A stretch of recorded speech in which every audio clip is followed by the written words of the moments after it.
Voilà la solution. Par l'élection, par les concertations, le dialogue. On en a eu combien de dialogues? J'en ai compté 54, qui n'ont abouti à rien. Donc, la MONUSCO et l'ONU et la communauté internationale admettraient pendant une seconde que la crise congolaise est de type ethnique, qu'il n'y a pas de Tutsi rwandais. Pour ceux qui connaissent un peu l'histoire, c'est une insulte. Il n'y a pas de Tutsi congolais, bon Dieu.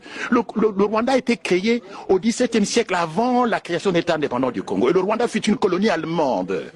Les Allemands n'auraient jamais laissé le roi Léopold II s'emparer des populations Tutsi rwandais, n'est-ce pas? Donc, les Tutsis sont au Rwanda, qu'ils rentrent au Rwanda. Qu'il y ait des Tutsis de nationalité congolaise, oui. Mais des Tutsis congolais, il n'y en a pas parce que les Tutsis n'ont pas de terre au Congo. Il n'y a pas de terre appartenant aux Tutsis sur le territoire congolais.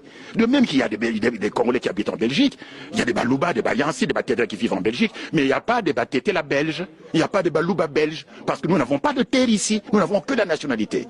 Qu'il y ait des Tutsis qui ont acquis la nationalité congolaise, d'accord. Mais ils n'ont pas de terre ancestrale.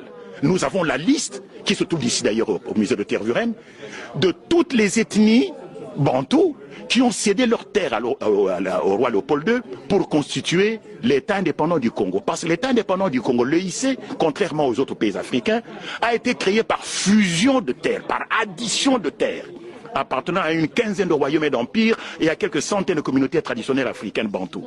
Alors que les autres États africains, les autres colonies africaines ont été créés par division. Nous, c'est par fusion, par addition des terres. Et quand vous regardez les gens dont on a additionné les terres, il n'y a pas de terre de Bami Tutsi Rwandais. Il n'y en a pas. Et donc, ceux qui prétendent, les gens qui écrivent ici dans les médias, il y a une consoeur journaliste du soir qui parlait de Banyamulenge et de Tutsi congolais. Mais c'est du n'importe quoi. Madame Cross. Je ne cite pas de nom, c'est même pas elle là d'ailleurs. Il y en a même une qui est beaucoup plus âgée qu'elle, qui raconte n'importe quoi sur... Je vois bien sûr. Donc, il n'y a pas de Tutsi congolais. De même qu'il n'y a pas de Batétela belge. Donc, la guerre du Congo vient du fait que les Tutsis veulent créer au Congo, au dépend du territoire congolais, un Tutsi-land, un foyer national Tutsi, où ils vivraient en population majoritaire, où ils seraient plus exposés à un risque de génocide. Et ce territoire, ils veulent le prendre où? Au Kivu. C'est pour ça que le Kivu n'a pas été impliqué dans la réforme administrative. Toutes les autres provinces ont été découpées, sauf le Kivu.